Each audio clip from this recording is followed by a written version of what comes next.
এরপর সত্যজনবেন আমাদের বর্ষিয়ান করবেন।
পার্টি মার্ক্সবাদী ত্রিপুরা রাজ্য কমিটি কমরেড সীতারাম ইয়েচুরিকে লাল সালাম জানাচ্ছি।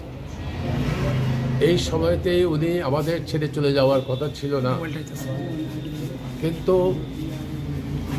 দুরারোগ্য রোগে করোনায় আক্রান্ত হয়ে ওনার শেষ নিঃশ্বাস ত্যাগ করেছেন। কমরেড সীতারাম ইয়েচুরি শুধু সিপিআইএম এর জেনারেল সেক্রেটারি ছিলেন না, ওনার ছাত্র জীবন শুরু হয় প্রতিবাদী আন্দোলনের, গণতান্ত্রিক আন্দোলনের মধ্য দিয়ে। জওহরলাল নেহরু বিশ্ববিদ্যালয়ের ছাত্র থাকাকালীন ছাত্র সংসদের জেনারেল সেক্রেটারি নির্বাচিত হন এবং তখন আমাদের দেশে কংগ্রেসের সরকার শ্রীমতী গান্ধী জরুরি অবস্থা ঘোষণা করেছেন। জওহরলাল নেহরু বিশ্ববিদ্যালয়ের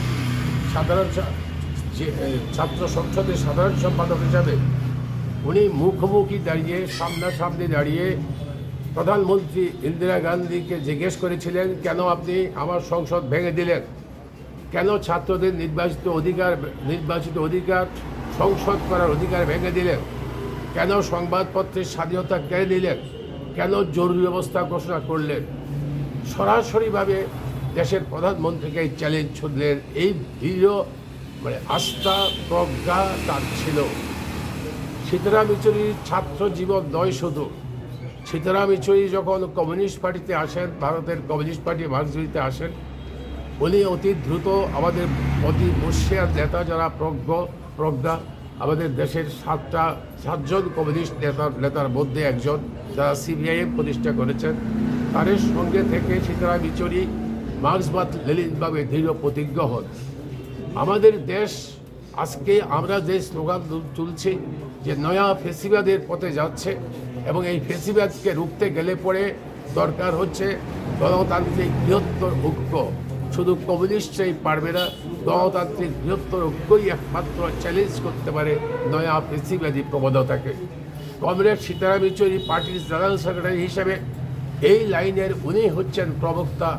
এই লাইনকে আমাদের অনুসরণ করে যেতে হবে যতক্ষণ পর্যন্ত স্বৈরতান্ত্রিক প্রবণতা, কারণ এটা সকলে জানে এখন আমাদের দেশ একদিকে দ্রুত ধাবিত হচ্ছে নয়া ফেসিবাদী প্রবণতার দিকে, আরেকদিকে ধাবিত হচ্ছে আমাদের দেশটাকে বিক্রি করে দিচ্ছে বহুজাতিক সংস্থাগুলোর কাছে, আমাদের অর্থনৈতিক কয়েকটা পুঁজিপতির কাছে বিক্রি করে দিচ্ছে। এরকম অবস্থায় দেশকে রক্ষা করতে গেলে পরে সীতারাম ইয়েচুরির মতো নেতৃত্ব এবং এই প্রজ্ঞা দরকার, যিনি সমস্ত দলগুলোকে ঐক্যবদ্ধ করে। আজকে আমরা ইন্ডিয়া জোটের কথা বলছি, অনেক আলোচনা করছি কাকে কাকে সেই জোটের সঙ্গী করা যায়। কমরেড সীতারাম ইয়েচুরি, কমরেড জ্যোতি বসু, হরেকৃষ্ণ সিং সুরজিৎ, তাদের ইএমএস নাম্বুদ্রিপাত, তাদের কাছ থেকে শিখে, আমাদের পার্টির নেতৃত্বের কাছে শিখে এই দৃঢ় প্রজ্ঞা উনি অর্জন করেছিলেন, যার মাধ্যমে উনি দেশের সমস্ত রাজনৈতিক দল, বিরোধী এমন কোনো রাজনৈতিক নেতা আজও এই মুহূর্ত ভারতবর্ষে নেই যিনি কমরেড সীতারাম ইয়েচুরির প্রজ্ঞা সম্পর্কে চ্যালেঞ্জ করেছেন, ভবিষ্যৎ পরিকল্পনার সময় চ্যালেঞ্জ করেছেন। আমাদের পার্টিকে সেদিকে অগ্রসর হয়ে যেতে হবে।